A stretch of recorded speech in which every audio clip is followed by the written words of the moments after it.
começar a gravar e vamos conversar nesta sexta chuvosa sobre os complexos florestais brasileiros. Começando pela Amazônia. Gente, por que eu fui para os complexos florestais agora? Vocês lembram que a gente estava vendo o Pantanal? E que eu falei que o Pantanal ele é um mosaico, né? Então ele vai ter características tanto de Amazônia, quanto de Cerrado, quanto Mata Atlântica, às vezes até um pouco de Caatinga. Vocês vão ver, que nem eu falei, não existe um espaço em que, aqui acabou o Pantanal, aqui começou o Cerrado.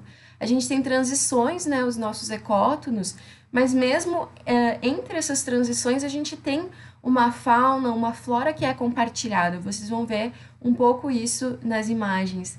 E sim, Daniel agora com dente, gente. Tô muito feliz. Dá pra sorrir melhor agora. Mas então tá, gente, a Amazônia. O que vocês precisam saber, né?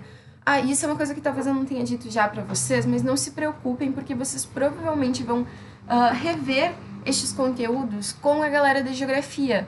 Claro que aqui na bio eu trago uma versão um pouco mais ecologia, né? Trago para vocês mais os animais, mais as plantas, como é que funciona. E os profs de geografia, eles vão falar um pouquinho mais sobre o ambiente em si, né? Os fatores abióticos, então, sobre as chuvas, sobre a temperatura. No caso da Amazônia, a gente tem uma bacia muito importante, gente. A bacia do Rio Amazonas. Esse rio é um dos maiores rios em comprimento do mundo, tá? Existe uma briga um pouco em relação a se é ele ou se é o Nilo, mas ele definitivamente tem a maior vazão, então a maior carga d'água. Ele é um rio incrível, é a sua bacia, né? A partir dela, digamos que surge a floresta amazônica. E vejam aqui, gente, que a floresta amazônica, ela não está limitada apenas ao Brasil. No mapa, ele indica todos os países que compartilham a floresta amazônica. Claro que ela não chega, assim, até o final de todos os países, não ocupa todo o espaço, né? Mas vejam que são vários outros países também que compartilham esse bioma incrível com a gente. A gente costuma chamar de Amazônia Legal, o que é apenas brasileiro. E ela vai ser uma floresta, vejam que ela está muito próxima, né, do Equador. Então, uma floresta tropical, pluvial. Então, as temperaturas são muito altas e a gente tem chuvas constantes e bem distribuídas, caudalosas, né? É um bioma realmente incrível. Vejam aqui o nosso rio e toda essa vegetação. O que acontece? Além de uma vegetação muito rica, a gente também vai ter uma fauna muito rica. Nós temos espécies como a onça-pintada, vários macacos e micos. A gente tem aves muito diferentes. Essa daqui é cabeça de galo, se não me engano. Então, vejam toda a riqueza. É um espaço que dizem que é muito lindo, né? É muito colorido. E a gente vai ter também algumas especificidades vegetais. Vocês vão ver que eu vou falar para vocês que a Amazônia, apesar de a gente sempre ter uma imagem mais ou menos fixa daquela floresta grande, né? Gente, como é que a gente chama uma floresta que tem uma biodiversidade muito grande, que ela é estável? Alguém sabe? Eu vou ir dando dicas. Ela tem muitos nichos, uma biodiversidade muito grande. E a gente viu que ela já passou por uma evolução, né? Ela tem uma estabilidade bem grande.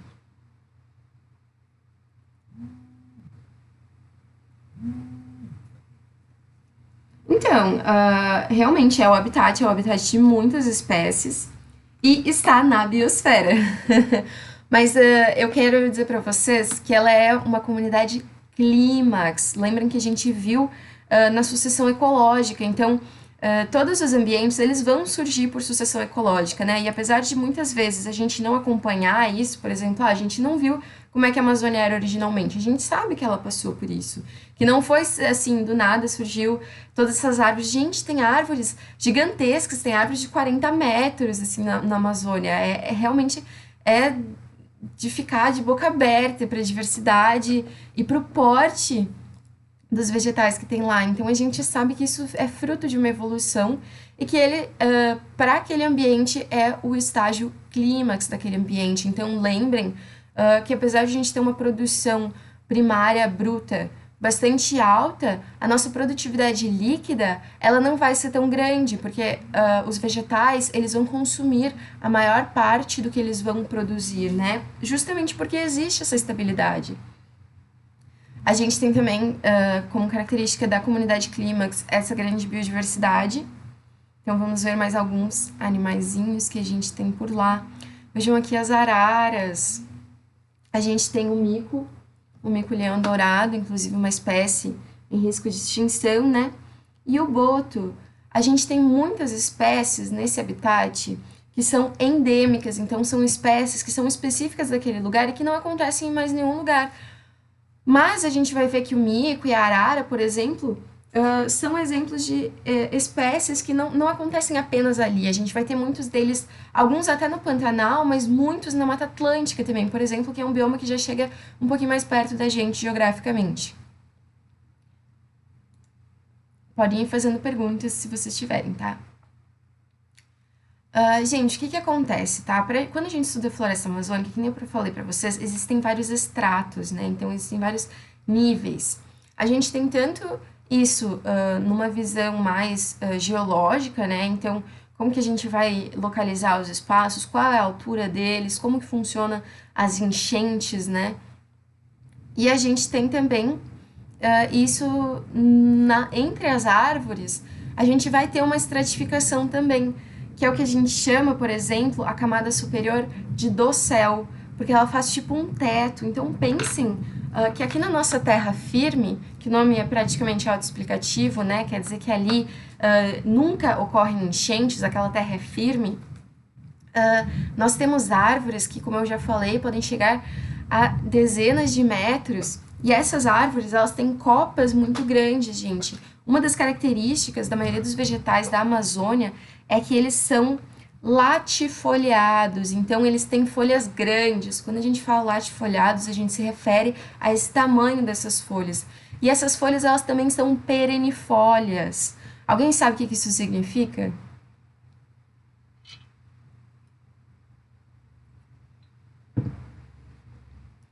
Pensem, gente, vocês acham que as folhas da Amazônia, elas caem quando chega o outono, por exemplo, que acontece aqui, que a gente vê muito na rua, ou não?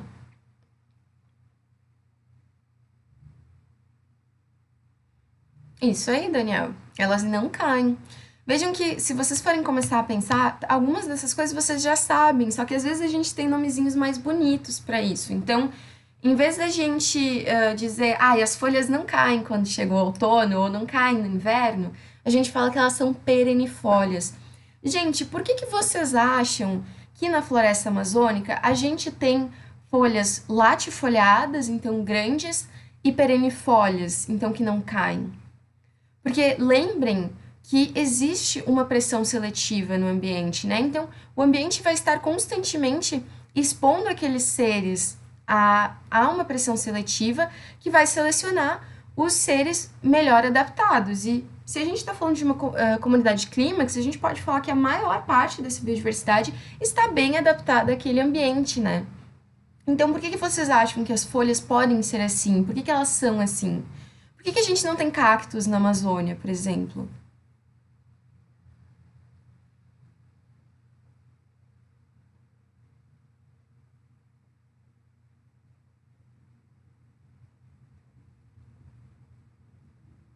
Muito bem, Daniel. A gente tem uma umidade muito grande.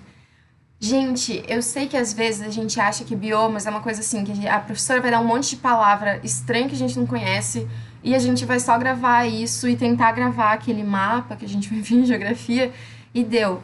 Mas isso é muito complicado, gente, sério, assim, principalmente se você for eu, que não lembra nem o nome do coleguinha que se apresentou hoje. Então, assim, tentem pensar, criar uma lógica, que nem eu falei para vocês em relações ecológicas. As coisas elas não acontecem por nada, né? Pensem nessa pressão seletiva que existe do ambiente, nessa evolução. Então, assim, por que elas não caem? Por que elas são grandes? Porque a gente tem uma grande umidade, lembrem que é uma floresta equatorial, né? Então, uma pluviosidade grande e bem distribuída. Nós não temos períodos de seca na Amazônia. E também a gente está no Equador, então tem uma incidência solar muito grande. Pensem que se a gente aumentar a área verde, né, a área que tem clorofila, que tem cloroplastos, a gente vai aumentar a área que pode fazer fotossíntese, que é a forma como esses produtores se alimentam, né, obtêm o alimento deles e que acabam sustentando a cadeia inteira. Então é por isso, gente, tá? Sempre vai ter relação. Então, assim, eu vou falar para vocês em um próximo momento sobre a caatinga. E vocês vão ver que a gente tem algumas modificações lá. Na caatinga nós não vamos ter folhas largas, nós vamos ter folhas modificadas em espinhos. Porque nesse ambiente nós temos um calor, nós temos uma incidência solar ainda muito grande por causa da posição, mas é um calor seco, nós não temos tanta umidade. Na verdade, nós temos uma questão muito complicada com a seca na caatinga. E por isso, essas plantas que foram selecionadas para esse habitat, para essas pressões, elas vão ter as folhas modificadas em espinhos, tá, gente? Para não perder tanta água.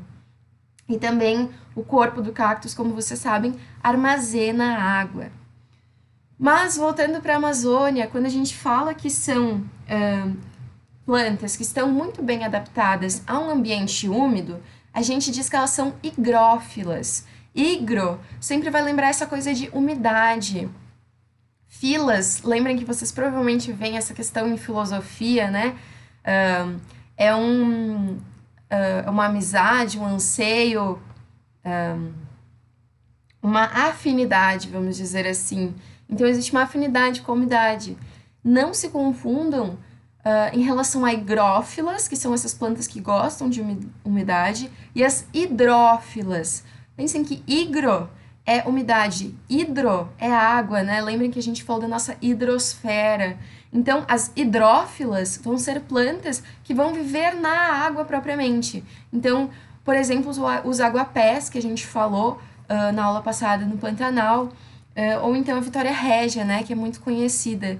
E, gente, eles vão viver, né? Eles precisam da água, então eles vão viver geralmente nessa região aqui, que é a região que é alagável, que é a nossa mata de igapó. Então, a nossa mata de igapó, ela está sempre alagada, sempre, sempre, sempre, sempre. Só que vocês viram, ou vão ver em geografia, que os rios, eles não ficam sempre no mesmo nível, né? Eles têm uma vazão máxima, uma vazão mínima. Então, nessas cheias que o rio vai ter, às vezes ele pode inundar outras terras. E daí essas terras que são às vezes inundadas, às vezes não, a gente chama mata de várzea.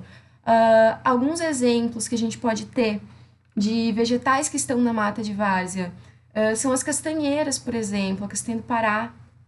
Gente, as castanheiras, elas ficam nessa mata de várzea. Daniel, seriam os manguezais? Muito, muito, muito, muito boa pergunta, Daniel. Então, os manguezais não são aqui propriamente, porque a gente fala dos manguezais quando a gente está no litoral. Pensa que eles são os nossos berços marinhos, né? Os berçários marinhos que a gente brinca. A gente vai falar mais especificamente sobre eles. Só que eles não têm uma localização, assim, tão bem determinada quanto a gente fala quando a gente fala de floresta amazônica, enfim. Ele ocorre basicamente ao longo da costa, desde o norte até o sul, próximo à Mata Atlântica, só não pegando aqui essa parte do... acho que é de Santa Catarina para cima só. E vocês vão ver que são condições muito específicas, porque além dessas plantas elas estarem na água, né, então sim, elas são hidrófilas, elas também são halófitas. A gente vai ver melhor isso quando eu falar sobre manguezais, mas as halófitas são plantas que têm afinidade com água salobra, porque pensem que o mar, ele tá entrando ali, então todo esse sal, vocês viram com a professora Camila, que desequilibra, né, a osmose dos seres vivos, esse movimento de água, existe uma saída de água do meio menos concentrado para o meio mais concentrado. Então, as plantas que vivem ali, elas têm uma série de adaptações para conseguir sobreviver naquele espaço. A gente vai falar mais sobre ele. Muito boa pergunta, Daniel. Mas então tá, voltando para a Amazônia, vocês entenderam essa estratificação da terra firme, da várzea e do igapó?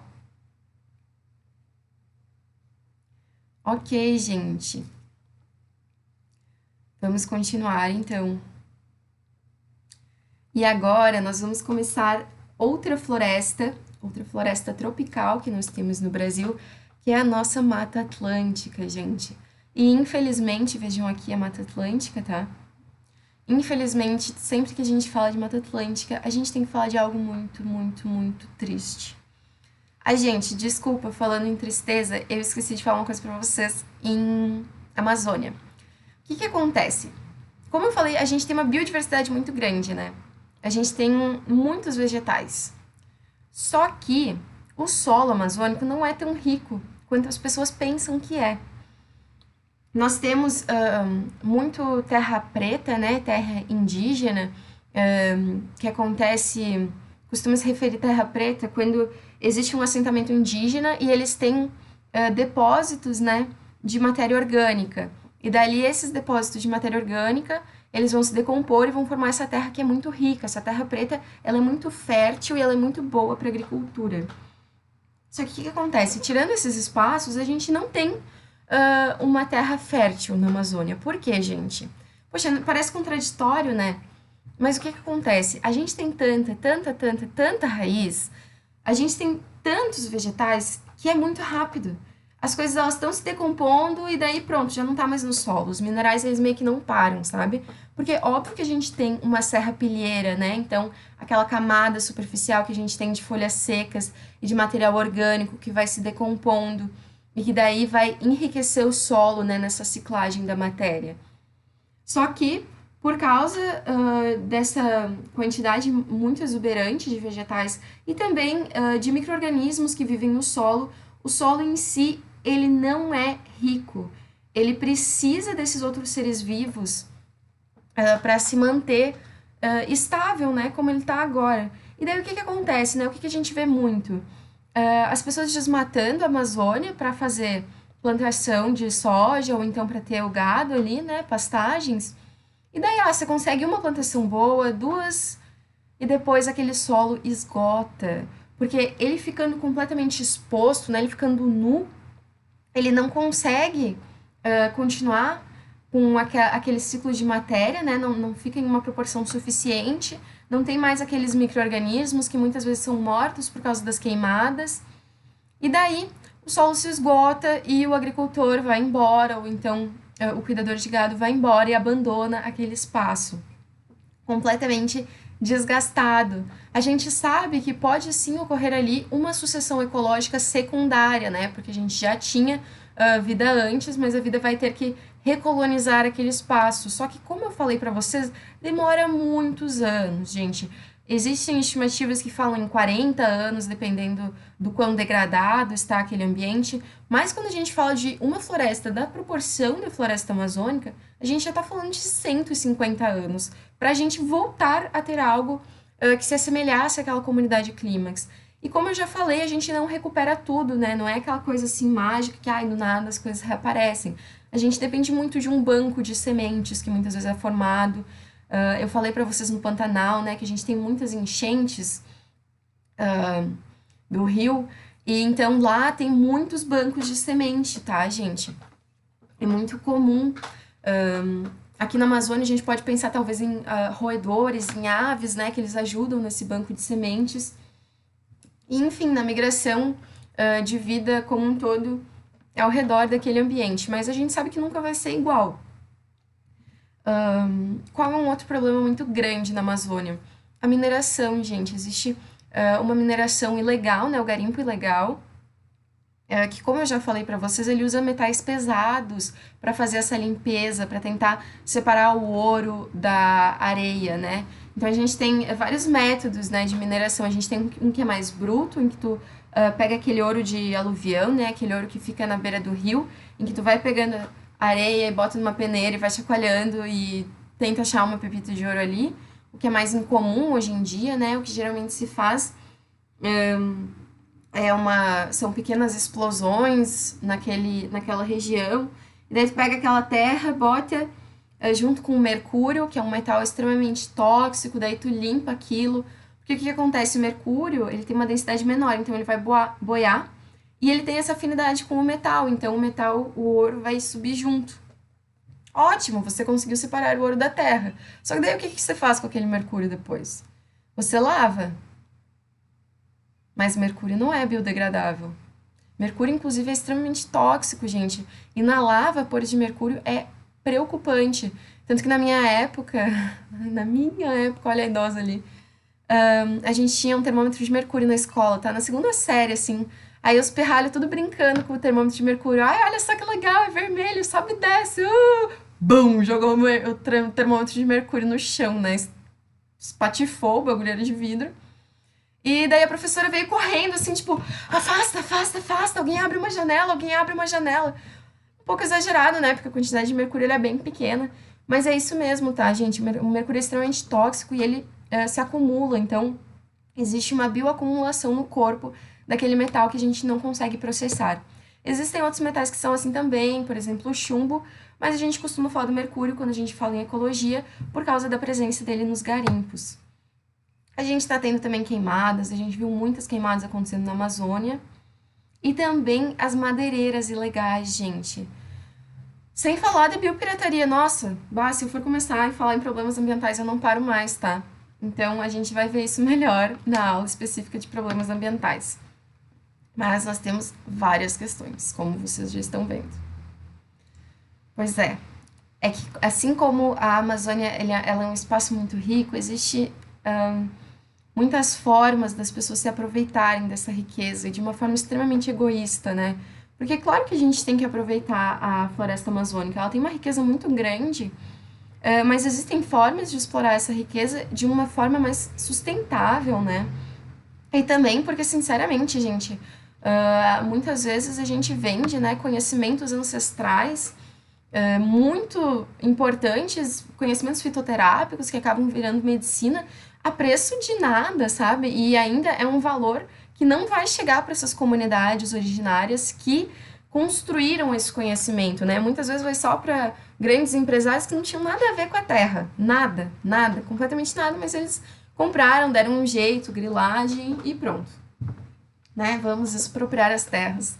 Por isso que é tão importante a gente defender, por isso também que é tão importante a gente defender os direitos indígenas.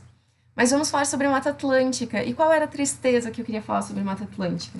Então, é um bioma também bastante degradado. Só que o principal, né, assim, a cereja do bolo é que esse foi o primeiro ambiente brasileiro a ser degradado. Por que eu falo isso, né? Ai, prof, os índios, eles não cortam árvores, os indígenas, perdão, eles não cortam árvores. Claro, eles também têm a sua própria forma de exploração, como eu já falei, eles também têm agricultura.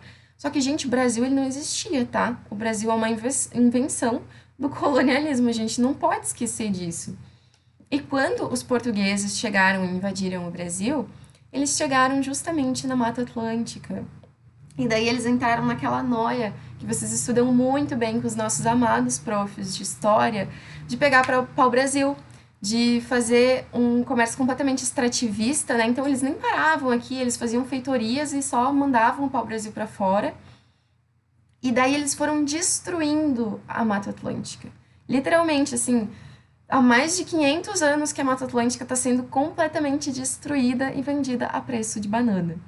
Vejam aqui, a gente tem, num verde mais clarinho, o que era a Mata Atlântica antigamente.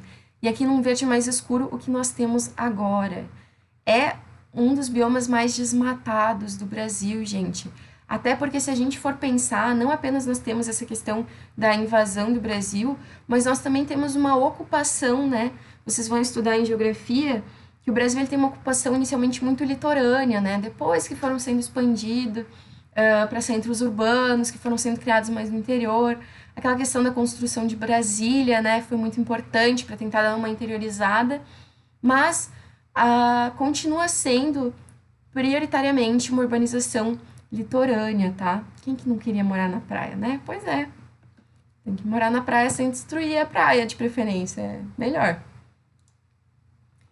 Mas então aqui nós temos algumas imagens da nossa Mata Atlântica. As serras, a Mata Atlântica ela acompanha as serras do mar, então são esses formatos mais amamelonados que a gente tem nessa região litorânea do Brasil.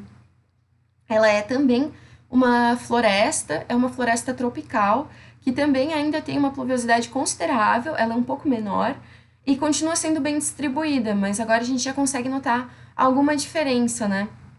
A Amazônia tá sempre chovendo e a umidade está sempre em alta. Aqui é um pouco mais leve, mas ainda assim um ambiente extremamente úmido. A temperatura também às vezes é um pouco mais amena, mas continua sendo um ambiente extremamente quente. E também um espaço com uma biodiversidade enorme, inclusive uma biodiversidade endêmica muito grande. Quando a gente pensa em Mata Atlântica, a gente pode pensar em vários animais, muitos dos quais estão em risco de extinção. E aqui eu quis trazer alguns talvez um pouco diferentes, assim, né, que a gente não está tão acostumados. Eu trouxe novamente essa capivara sedutora, vocês sabem que eu gosto muito de capivara. E também para vocês lembrarem que a gente tem, por exemplo, capivaras aqui, né, no Rio Grande do Sul. Vejam que a gente pega uma partezinha dessa Mata Atlântica. Eu não sei se vocês conhecem, mas perto da Lagoa Mirim, essa região, inclusive a gente tem um parque de preservação, se não me engano é Parque Taim, alguma coisa do gênero, se alguém souber, me corrija, ou então eu mando para vocês depois o site, que é muito lindo, gente. Infelizmente, ele foi atravessado por uma rodovia, ele é atravessado por uma rodovia. Qual é o principal problema disso, tá? Não tem problema a gente atravessar pro outro lado. Tipo, ok, gente, tudo bem, bota o progresso lá. Não gosto de rodovia, mas tudo bem, eu gosto de viajar. Mas a forma como foi feita, ela fragmenta completamente o ambiente. Porque pensem, olha esse bicho aqui, gente. Esse bicho parece que corre? Parece que anda muito rápido? Não, ele anda de boas, assim. Então, quando ele vai tentar atravessar a rua, exatamente, Jéssica, ele não consegue muitas vezes atravessar a rua. E o que a gente conversou em especiação? A gente conversou sobre um tipo de especiação que acontecia por isolamento geográfico. Lembrem, é a especiação alopátrica. A de negação, né, e pátria de lugar. Então, alos, um lugar diferente, né?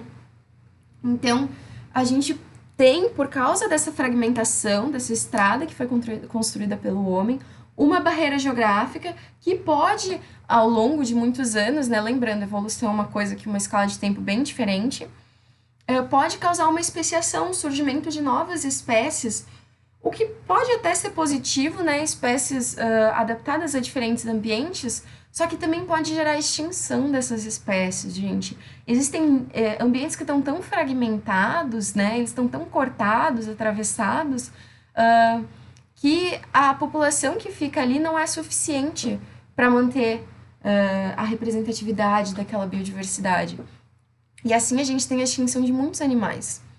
Então aqui a capivara, nós temos tucanos, esse daqui é o pica-pau de cabeça amarela. Gente, aves muito lindas, nós temos répteis, eu até não trouxe tantos hoje, mas também são variadas aves. O papagaio, que eu acho que é um que a galera conhece e gosta bastante. Vejam aqui as araras, o mico-leão dourado novamente, um jacaré. Nós temos várias relações ecológicas ocorrendo dentro desse espaço, né? Ele é um habitat muito rico. E o que a gente tem de problema ambiental, principalmente? Nós temos toda essa questão de um desmatamento que já ocorreu e que continua ocorrendo, né, infelizmente, até porque, se a gente for pensar nessa questão da urbanização, que eu falei para vocês que é litorânea, né, se vocês verem, assim, essa parte, o eixo Rio-São Paulo é um dos eixos mais industrializados do país. E pensem que toda essa industrialização, ela vem com um preço, né? Infelizmente, a gente está num modelo de industrialização que não pensa muito adiante, não pensa muito no futuro. Então, além dos desmatamentos que vão ocorrer para colocar essas indústrias, para colocar essas casas, a gente tem também um despejo nada ecológico desses dejetos. Então, muitas vezes as indústrias vão depositar os dejetos sem uma filtragem adequada antes, diretamente nos corpos d'água, o que pode causar uma série de problemas, desde, por exemplo, a gente pode ter formação de manchas, se for uma substância menos densa, né, então que boie na água, e que seja escura, o que vai impedir a fotossíntese. A gente pode ter uma eutrofização por causa de liberação de dejetos. Então, se a gente pensar em urbanização, pensem que saneamento básico é uma coisa muito difícil no Brasil, infelizmente. A gente tem uma cobertura de saneamento básico muito baixa ainda, considerando as proporções do nosso país e a quantidade de gente que vive aqui. E o que isso significa? Que boa parte do esgoto, para começar, onde tem esgoto, né, a maior parte dos lugares não tem esgoto, porque a falta de saneamento básico, dentre as características, uma delas é não ter esgoto, nem água encanada. Então, essas pessoas vão direto para o rio, tá? Então, direto para os corpos d'água. E ainda, nos lugares em que a gente tem um saneamento básico, a gente tem uma deficiência. Então, tem uma coleta de esgoto? Tem, ok, nós puxamos descarga, nós temos tudo água encanada. Só que para onde vai esse esgoto? Tem um espaço de tratamento adequado? Porque, claro, ele vai ser jogado na água, né? Mas não dá pra jogar. Falar uma coisa meio estranha, não dá pra sair jogando cocô na água, né, gente? Vocês sabem que o processo de eutrofização é por excesso de nutrientes, então não é uma coisa, só cata tudo assim da cidade e joga no rio. Que é o que muitas vezes a gente vê. Se a gente for ver os rios que passam dentro de grandes cidades, então o Tietê, que é um dos maiores exemplos, mas a gente não precisa nem ir tão longe, tá? A gente pode falar até do dilúvio, que tem ali na Ipiranga. São espaços mortos. O dilúvio agora tem ainda um espaço que tá virando meio que floresta, assim. Eu estudo ali perto, né? Então eu vejo bastante. Tá muito estranho. Mas a maior parte do rio é lixo e destruição. Assim, o treco fede quando a gente chega perto. É marrom. Por que fede? Por causa das bactérias anaeróbicas. Essa eutrofização ela vai acabar consumindo muito oxigênio e vão sobrar apenas bactérias anaeróbicas, que vocês sabem que são elas que vão liberar esses odores estranhos. E a gente tem também, desculpa, gente, me emociona um pouco falando de problemas ambientais. Tem também, sim, a questão ainda do tráfico, da biopirataria, que acontece muito na Mata Atlântica também, além da Amazônia. A gente tem também essa pirataria de conhecimentos originários, né? Conhecimentos importantes sem dar nenhum retorno. A gente tem também essa expropriação de terras indígenas, terras quilombolas. Olha, o problema é o que não falta, infelizmente. Mas hoje eu vou liberar vocês cedinho. A gente tá quase no nosso horário e eu prometi pra mim mesma que eu vou parar de atravessar os intervalos de vocês com as aulas. Então, vai ser mais ou menos assim as próximas aulas, tá? A gente vai ver mais ou menos 2 biomas e daí a gente vai dar uma encerrada. Só para vocês terem uma ideia, o solo da Mata Atlântica é bem mais rico. Então, ele consegue se sustentar muito melhor, mas ainda assim, tá, gente? Mesmo solos extremamente ricos, se a gente usar demais, a gente desgasta eles. Por isso que muitos lugares que praticam agricultura, eles têm o hábito da rotação de culturas, que é quando a gente pega... numa época a gente vai plantar uma não leguminosa. Então, por exemplo, vou plantar arroz. Daí a gente vai lá, faz a colheita do arroz, não limpa a terra, tá? Deixa a serrapilheira lá para se decompor. E daí pode deixar um pouco a terra descansando, é o ideal, mas se tu precisar plantar, planta uma leguminosa. Porque a gente vai ver que as leguminosas, quando a gente falar de ciclo do nitrogênio, elas têm uma característica muito importante. Vocês lembram? Alguém lembra qual é? Alguém que já tenha assistido essa aula no ensino médio ou no cursinho? E quando eu falo de leguminosas, eu falo de soja, de feijão, todas aquelas plantas que têm a vagem. Alguém sabe por que ela é importante na rotação de culturas?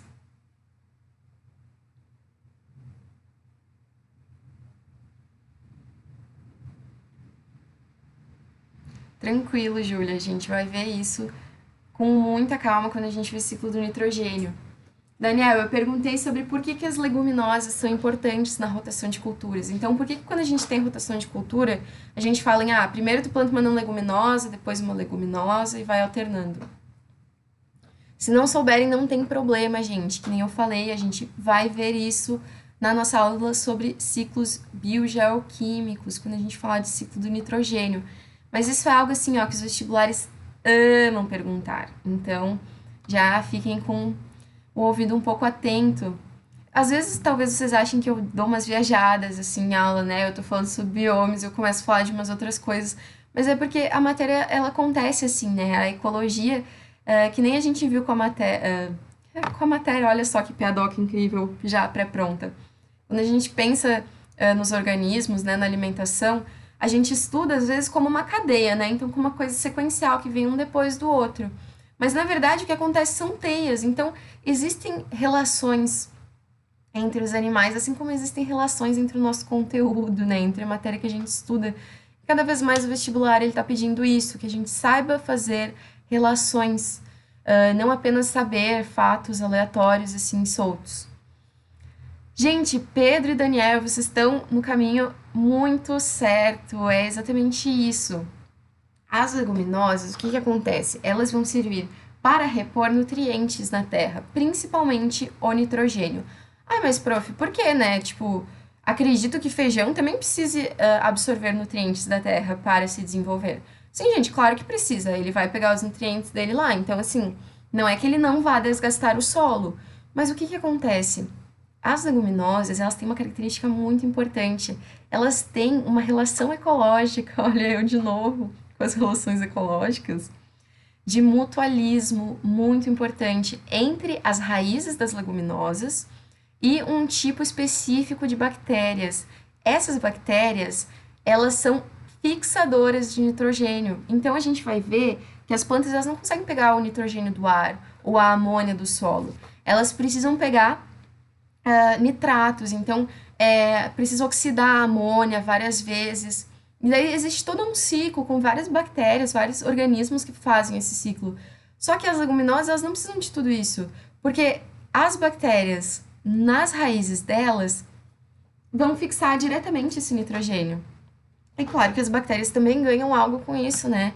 Pensem que nas relações de mutualismo a gente tem ambos os seres ganhando, né? Então ambos os seres se beneficiando.